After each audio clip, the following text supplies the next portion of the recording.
இன்று பொது காலத்தின் 19ஆம் வாரம் ஆகஸ்ட் மாதம் 13ஆம் தேதி புதன்கிழமை. இன்று தேவன் நமக்கு தரும் ஜீவநீரூற்றான இறை வார்த்தைகள் திருப்பாடல் 66. இறை வார்த்தைகள் 3, 8, 15 முடிய. நாம் அனைவரும் பாட வேண்டிய பதிலுரை பாடல்.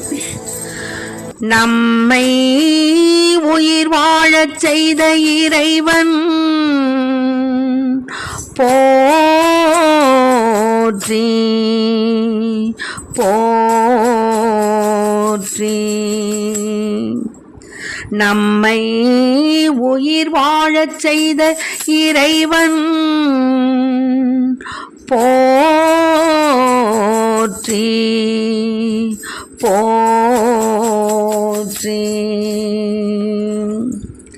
கடவுளை நோக்கி உன் செயல்கள் எவ்வளவு அஞ்சத்தக்கவை! உமது மாபெரும் ஆற்றலின் காரணமாக எதிரிகள் உமது முன்னிலையில் கூனி குறுகுவர். கடவுளை நோக்கி உன் செயல்கள் எவ்வளவு அஞ்சத்தக்கவை! உமது மாபெரும் ஆற்றலின் காரணமாக எதிரிகள் உமது முன்னிலையில் கூனி குறுகுவர். நம்மை உயிர் வாழச் செய்த இறைவன்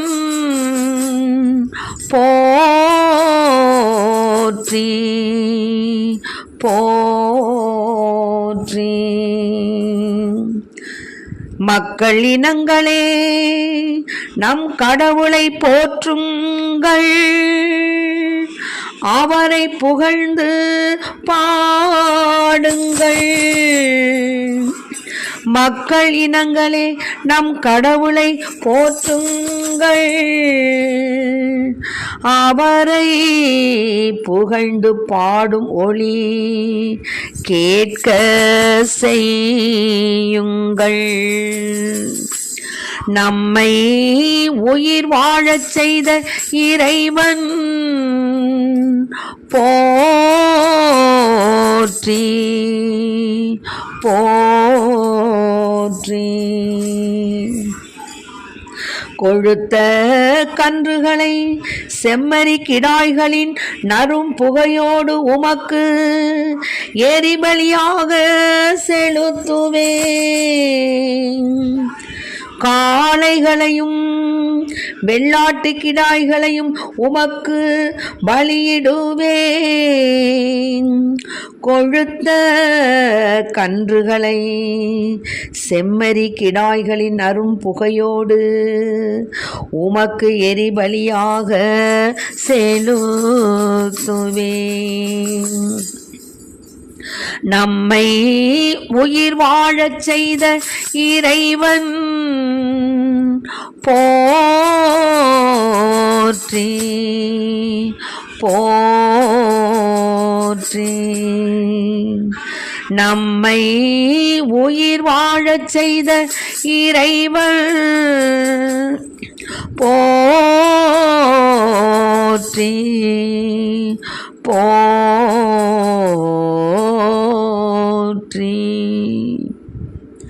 போற்றி.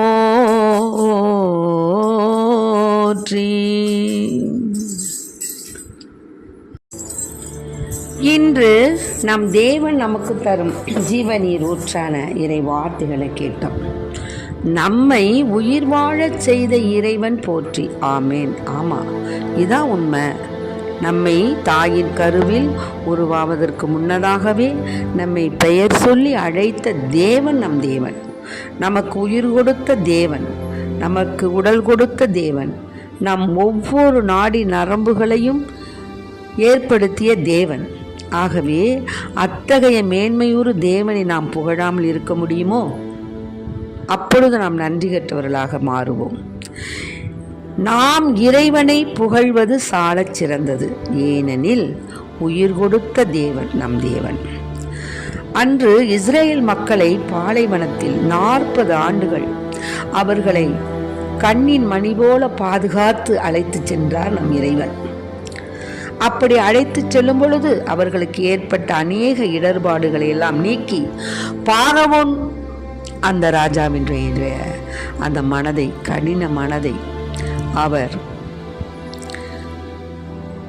மக்களுக்கு எதிராக அவன் கடின மனது உள்ளவனாக இருந்த பொழுது மக்களுக்கு அவர் பல நன்மைகள் செய்து பல அடையாளங்கள் செய்து அவனிடமிருந்து மீட்டு கொண்டு வந்த தேவன். செங்கடலை 2ஆக பிளந்த தேவன். ஆகவே தேவன் எத்தகைய மகத்துவமும் மாண்பும் உடையவர், மேன்மை உடையவர், அநேக வியத்தகு செயல்கள் செய்தவர். ஆகவே அத்தகைய தேவனை நாம் என்றென்றும் புகழ வேண்டும், போற்ற வேண்டும், புகழ்ந்து பாட வேண்டும், அவரை ஆர்ப்பரித்து பாட வேண்டும். எக்கால தொனியுடனே ஆண்டவரை புகழுங்கள், வீணையுடன் யாழிசைத்து அவரை புகழ்ந்து பாடுங்கள். பாடுங்கள் ஆண்டவர்க்கு புதியதொரு பாடல் பாடுங்கள். அல்லேலூயா அல்லேலூயா அல்லேலூயா அல்லேலூயா அல்லேலூயா அல்லேலூயா அல்லேலூயா அல்லேலூயா அல்லேலூயா அல்லேலூயா. ஆமென். ஆகவே ஆண்டவரை புகழ்ந்து போற்றி பாட வேண்டும். அவரை நம் நாவானது எந்த நாளும் எவ்வேளையும் அவரை புகழ்ந்து பாடிக்கொண்டே இருக்க வேண்டும். அதனால தான் இந்த திருப்பாடல் 66 கடவுளை நோக்கி உன் செயல்கள் எவ்வளவு அஞ்சத்தக்கவை, உமது மாபெரும் ஆற்றலின் காரணமாக எதிரிகள் உமது முன்னிலையில் கூடி குறுகுவர். ஆமென். தேவன் என்ன செய்தார்? அன்று மக்களுக்கு அவர்கள் சாப்பிடறதுக்கு மன்னா என்ற அந்த போஜனத்தை அனுப்பினார். அதை அவங்க விரும்பலை. இன்னும் நம்மளுக்கு இந்த அநேக உணவுகள், நல்ல உணவுகள்லாம் நம்ம சாப்பிட்டுக்கிட்டு அங்கே இருந்துமே எங்களை நீ இப்படியெல்லாம் கொண்டாந்து வைக்கிறதுக்காக எங்களை மோசே நீ அழைச்சிட்டு வந்தேன்னு முணுமுணுத்தாங்க. உடனே தேவன் அவர்களுக்கு காடை அதை அனுப்பினார். அந்த விடுதலை பயண நூலை படித்து பாருங்களேன், என்னென்ன அற்புதங்கள், என்னென்ன அதிசயங்கள். தேவன் அவ்வளவு அதிசயம் செய்து மக்களை பராமரித்து பாதுகாத்து வந்திருக்கிறார். நம் வாழ்க்கையிலும் அப்படி தான் நினச்சி பார்க்கணும். நாம் எப்படி பிறந்தோம், எந்த சூழ்நிலையில் வாழ்ந்தோம், வளர்ந்தோம், இப்போ நாம் எப்படி இருக்கிறோம் நினச்சி பார்க்கணும். நம்முடைய வாழ்க்கையில் ஒவ்வொரு கட்டமும் அவர் அப்படியே நம்மளை என்ன செஞ்சுருக்காரு, உயர்த்தி உயர்த்தி தேவன் நம் கூடவே இருந்து வழி நடத்தியிருக்கிறார். ஆமென். அதுதான் உண்மை. நமக்கு தார் போட்டு ரோடு போட்டார் தேவன். இந்த ரோட்டில் நம்ம இப்படி தான் போகணுங்கிறதையும் செஞ்சிட்டார். ஆனால் நமக்கு புரியறதில்ல. நம்ம என்ன செய்கிறோம், அது வேணும் இது வேணும், அப்படியே வானத்தை வில்லா வளைக்கணும்னு நினைக்க வேண்டியதான். நினைவுகள் நமக்கு உகந்தனவாக இருந்த போதிலும் ஆண்டவருக்கு அது உகந்தனவாக இருக்கணும். அப்பொழுது தான் அது நமக்கு கிடைக்கும். ஆகவே அத்தகைய தேவனை நம்ம என்ன செய்யணும், புகழ்ந்து பாடணும். மக்களினங்களே நம் கடவுளை போற்றுங்கள், அவரை புகழ்ந்து பாடும் ஒலி கேட்க செய்யுங்கள். அதனால தான் நம்ம வீட்டிலலாம் என்ன செய்யணும், அதிகாலை எழுந்து ஸ்தோத்திர பலி சொல்லணும், புகழ்ந்து பாடணுங்க. 4 சுவர்களும் எதிரொலிக்கணும். இது வரைக்கும் சரி, எப்படி இருந்தாலும் சரி, அதிகாலை எழுந்து ஆண்டவரை புகழ்ந்து நம்மை அவரை ஸ்துதிக்கக்கூடிய ஒவ்வொரு ஸ்துதிகளும் நமது 4 சுவர்களிலும் அப்படியே என்ன செய்யணும், எதிரொலிக்கணும். நமக்கு தெரிந்த அதை தாளத்தோடு பாடணும், அப்படியே ராகத்தோடு பாடணுங்கிறதுலாம் கிடையாது. நீ பாடுறது தான் பாட்டு, அப்பா ஏற்றுக்குவார். அதனால் இன்றிலிருந்து நான் உங்களுக்கு சொல்லக்கூடிய ஒரு அன்பு கட்டளை என்னன்னா, அதிகாலை எழுந்து ஆண்டவரை ஸ்தோத்தரித்து ஸ்துதி எடுங்க, பாடுங்க. உங்களுக்கு தெரிஞ்ச பாடல்கள்லாம் பாடுங்க. அப்படி பாடும் பொழுது தேவன் மிக மிக மிக மிக மகிழ்ச்சி உற்றவராக மாறுகிறார். உனக்கு என்ன வேணும்ப்பா, சொல்லு சொல்லு சொல்லு அப்படின்னு அப்படியே அள்ளி அள்ளி அள்ளி நமக்கு கொடுப்பார். நீங்கன்னா பாருங்கள், உங்களுடைய வாழ்க்கையில் நீங்கள் அதிகாலை எழுந்து ஆண்டவரை ஸ்துதித்து பாடி பழகுங்களேன். உங்களுக்கே மனதில் ஒரு ஆனந்தம் கிடைக்கும், தேவனுக்கும் ஆனந்தம். ஆகவே அன்பு பிள்ளைகளை, நான் சொல்லக்கூடிய இந்த ஒரு அன்பு கட்டளையை மட்டும் நீங்கள் இனிமேல் அதிகாலையில் எழுந்து ஆண்டவரை ஸ்துதித்து உங்களுடைய வீட்டின் சுவர்கள் எதிரொலிக்குமாறு அப்படியே பாடிக்கொண்டே இருங்க. சும்மா ரொம்ப நேரம் இல்லை, சும்மா ஒரு 1/4 மணி நேரம், ஒரு 10 நிமிஷம் போதும். கொளுத்த கன்றுகளை செம்மறி கிடாய்களின் நரும் புகையோடு உமக்கு எரிபலியாக செலுத்துவேன், காளைகளையும் வெள்ளாட்டு கிடாய்களையும் உமக்கு பலியிடுவேன். ஆமென். ஆகவே தேவன் நம்மை பலியிட கேட்கிறார். திருப்பலியில் பார்த்தீங்கன்னா தன்னைத்தானே பலியிடுகிறார் தேவன். கல்வாரி மலையில் அன்று தொடர்ந்த பலி தினமும் தினமும் திருப்பலியில் நிறைவேற்றப்படுகிறது. திருப்பலியை நம்ம சாதாரணமாக நினைக்கக்கூடாதுங்க. திருப்பலி அப்படியே எவ்வளவு செல்வங்கள் கொடுத்தாலும் அதற்கு ஈடு இணை ஆகாது. ஏன்னா நம்மை படைத்த, நம்மை உயிர் வாழச் செய்த இறைவன் அங்கு என்ன செய்கிறாரு? பலியிடப்படுகிறார். ஆமேன். அங்கே பார்த்தீங்கன்னா நம்மளுடைய அகக்கண்ணுக்கு தெரியறதில்ல, ஆனால் விண்ணகமே அந்த எழுந்தேற்ற வேலையில் அங்கே இறங்குதுங்க. அப்படியே முக்தர்கள், புனிதர்கள் புடைசூழ தேவதாய் அங்கு வந்து நிற்க, சகல சம்மணசுகளும் அங்கு வந்து நிற்க, விண்ணகமே மண்ணகமாக மாறிவிடுகிறதுங்க திருப்பலி நேரத்தில். நமக்கு தெரியறதில்ல. நம்ம ரொம்ப அசால்ட்டாக திருப்பலி நேரத்தில் தான் பிள்ளைகள்கிட்ட செல்ல கொடுக்குறோம், அதுகளை விளையாட வைக்கிறோம். அப்போ தான் நம்ம ஜபமாலை சொல்கிறோம்.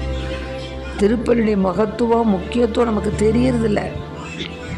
ஆகவே அன்பு பிள்ளைகளை, திருப்பலி நேரத்தில் அதுவும் அந்த முக்கியமான அந்த எழுந்தேற்ற பிரசன்ன நேரத்தில் கடவுள் உயிர் உத்தானமாக அங்கே இறங்குகிறாருங்க.